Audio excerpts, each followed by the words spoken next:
사실 이 인공방광의 그런 수술, 이 소변 주머니를 차는 수술에 비해서는 너무나 많은 그 삶의 질의 차이가 있습니다. 그래서 이런 아까 박영혁 교수님께서 말씀하셨다시피 이 수술이 굉장히 의사들한테는 어렵고 힘들고 한 수술이지만 환자분들한테는 여생을 어떻게 바꿀 수 있느냐 굉장히 중요한 기로 선택할 수 있는 그런 방법이기 때문에 이 초창기에는 의료라는 게 환자 중심이 아니고 의사 중심이었습니다. 의사가 이걸 합시다. 의사가 내가 이걸 해야 되겠다 하면 환자가 따라오는 거였지만 이제는 세상이 전혀 바뀌었다는 거죠. 이제는 환자 중심의 진료가 선행되어야 됩니다.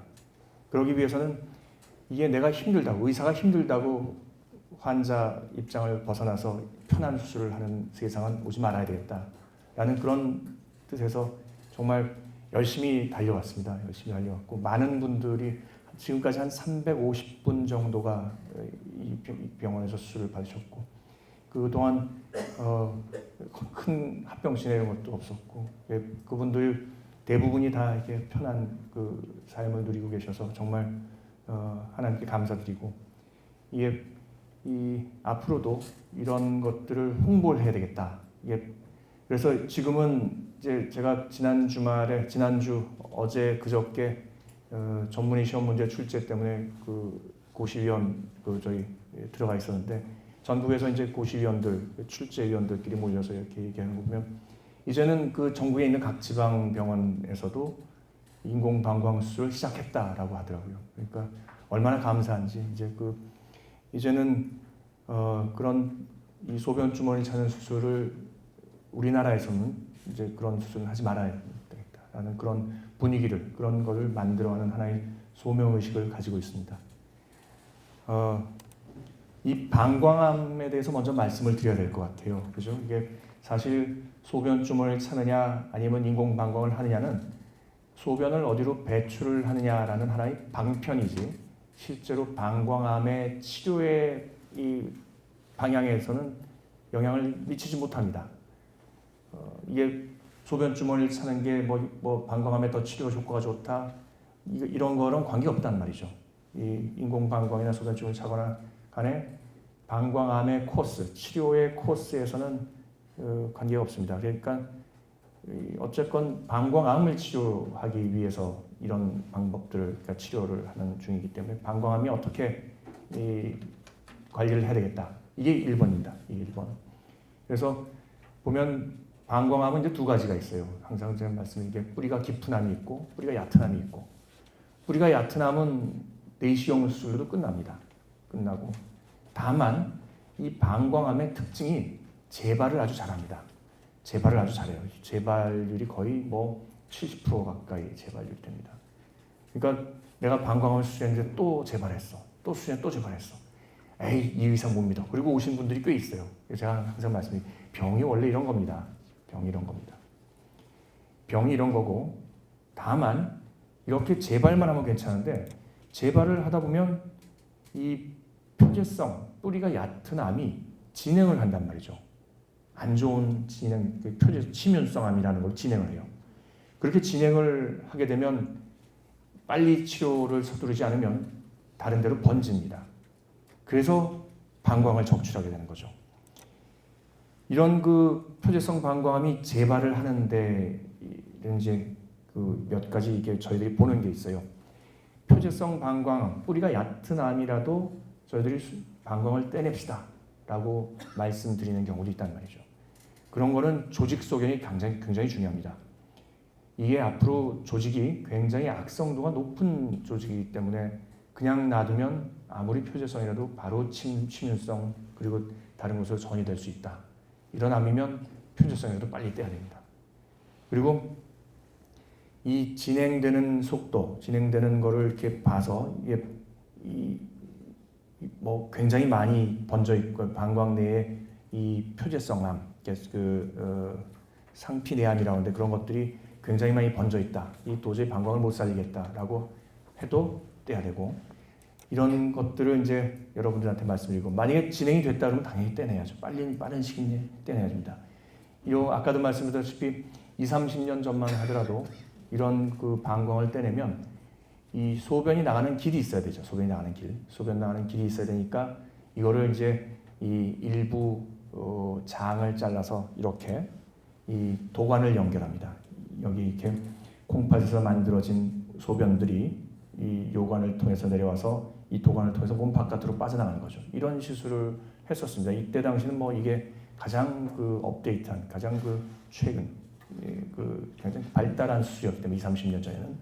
하지만 이렇게 하고 나니까 이런 식의 그 모양이 아무래도 이 바깥으로 소변 주머니에 차야 되고 이렇게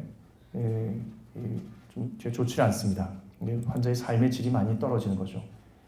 이로 인해서 이렇게 이런 합병증, 이게 뭐 주위에 피부에 염증이 생긴다든지 아니면 이렇게 나온 장이 기어 들어간다든지 튀어나온다든지 하는 이런 합병증들도 많이 생길 수 있습니다. 이런 수술을 하게 되면 삶의 질은 형편없어졌죠. 성생활은 물론이고 뭐 해수욕장, 수영장 이런 당연히 못 갈 거고 좋아하시는 운동이 골프면 골프도 치기가 힘들 거고 대중목욕탕 가기도 힘들겠죠. 이런 많은 불편감이 있습니다. 그뿐만 아니라 이제 소변주머니를 매일 교체해야 되고 여름이면 또 냄새도 날 수 있고 더군다나 이제 한번 이렇게 수술 받고 나면 바깥 생활 출입이 힘들어지죠. 이게 한 3개월 동안은 집안에서 이렇게 아무래도 이 자기 변형된 신체에 대해서 적응하는 기간 이런 것들이 좀 필요합니다. 이런 것들을 다 해결해 줄 수 있는 게 바로 이게 인공방광 수술이죠. 인공방광 수술을 하게 되면 성기능이 100% 보존되지는 않습니다. 제가 항상 말씀드리는 게 성기능이 수술 전에 상당히 좋았던 분들을 수술하게 되면 나중에 열이 한 7분 정도는 부부생활을 할 수 있을 정도로 돌아옵니다. 하지만 성기능이 좀 떨어지는 분들은 수술하게 되면 더 떨어지게 되죠. 나중에 이제 이런 거에 대한 보완책으로 또 정우식 교수님께서 이런 경우는 이렇게 하면 좋겠다라는 걸 이제 말씀드릴 겁니다. 이게 이제 이 사진입니다. 이 수술 전과 수술 후에 남자가 인공방광을 하게 됐을 때의 사진이에요. 여기 보면 여기 방광이라고 보이시는 게 혹시 보이세요? 너무 아래인가요? 여기 방광이라는 게 있고 이 방광이 요 까만 게 오줌이고요. 방광벽이 하얗게 두꺼운 게 이게 암덩어리들입니다. 이 암덩어리들이 이 방광벽을 잔뜩 메우고 있죠. 그래서 이제 수술을 받고 이렇게 장을 이용한 인공방광이 대치된 모습입니다. 이렇게 대치되면 이 방광 대신에 인공방광은 소변을 저류했다가 방광의 기능은 두 가지가 있습니다. 하나는 저장 기능이 있고 하나는 배출 기능이 있는데 이 저장 기능을 하게 된 거죠. 장으로 만들었기 때문에 이 정상적인 방광처럼 수축하지 못합니다. 대신에 저장은 할 수 있어요. 충분히 저장했다가 배뇨하는 방법은 여러분들이 아시다시피 이제 배를 눌러서 복압을 이용해서 배뇨를 하는 거죠.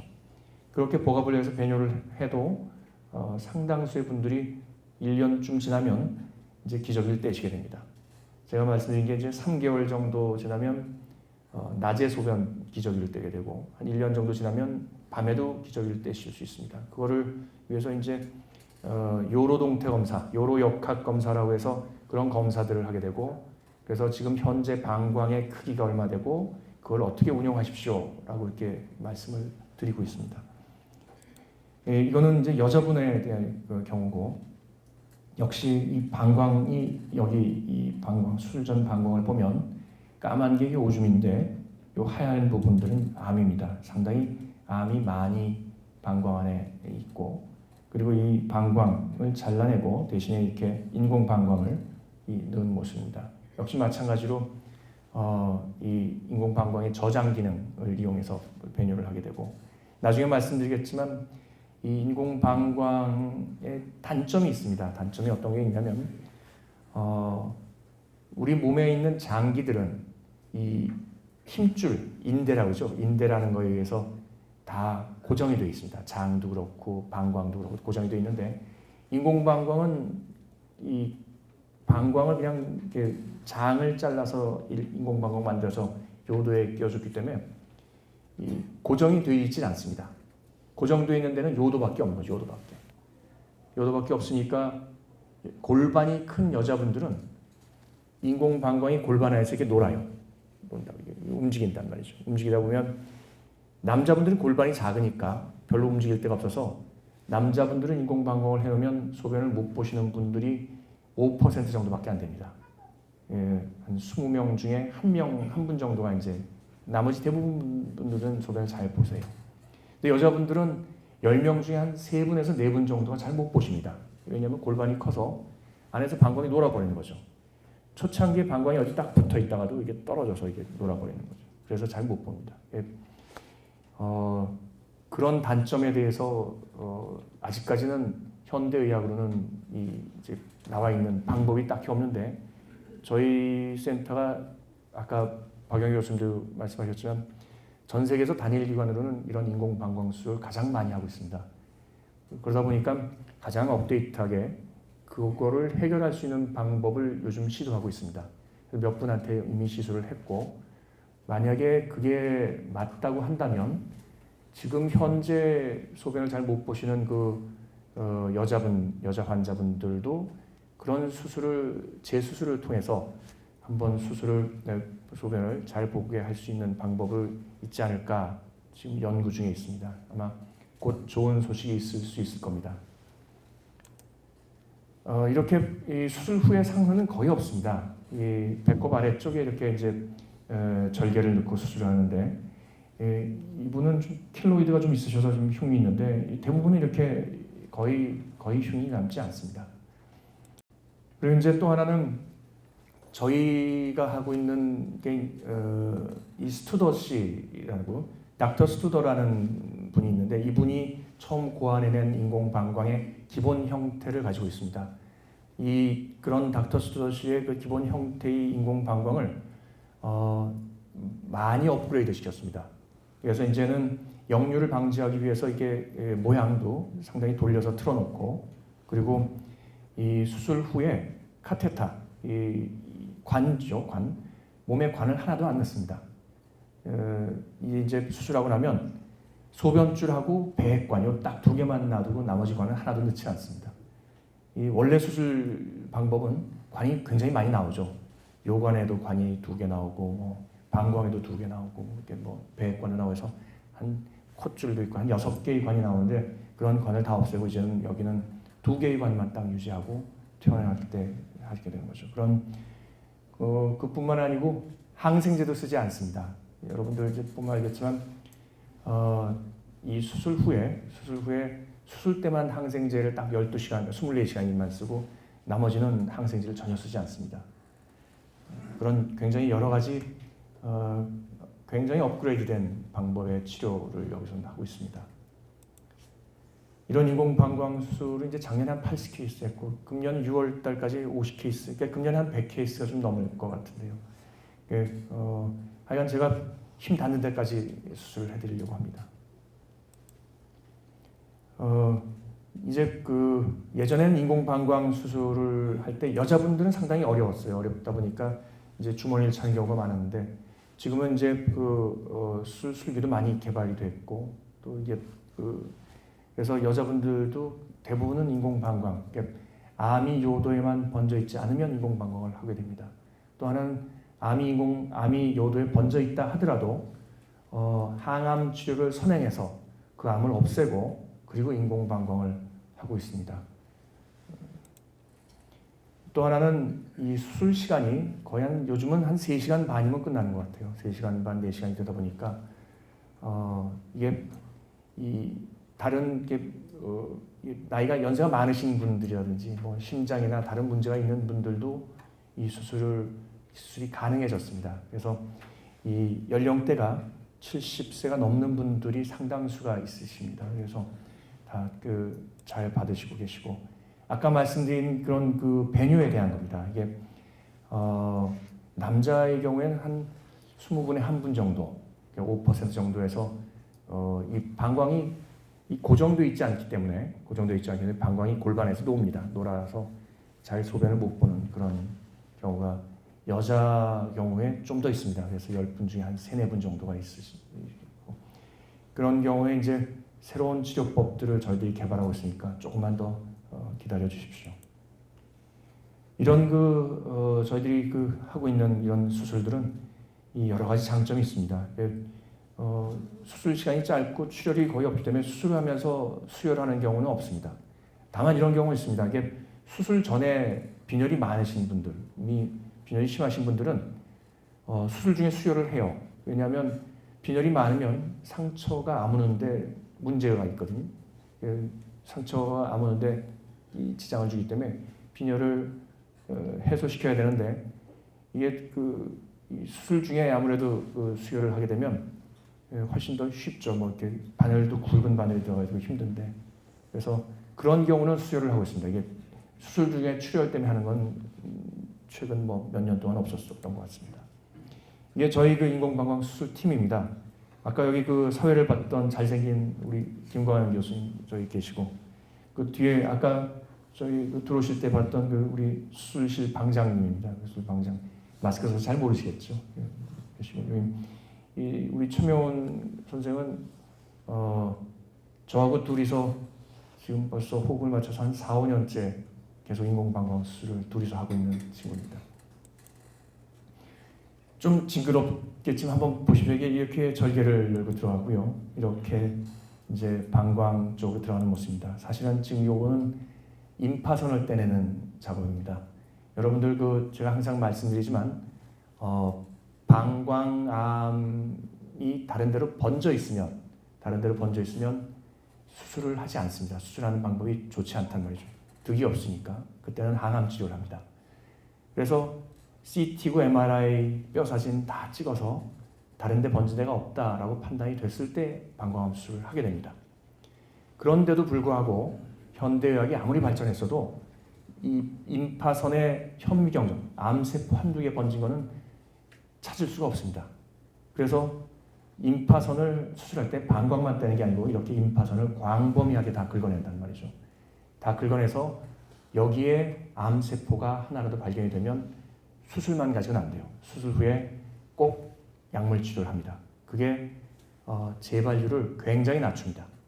그래서 그런 치료들을 여기서 하고 있고 아마 여기서 받은 분들도 여러 분 계실 겁니다.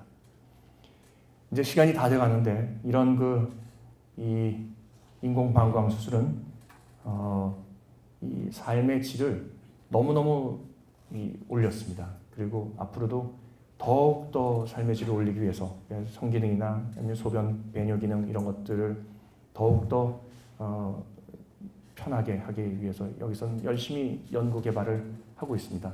그리고 앞으로는 좀 더 발전된 방법의 수술 그리고 발전된 방법의 그런 배뇨에 대한 것들을 여러분들한테 해드릴 수 있을 겁니다. 감사합니다.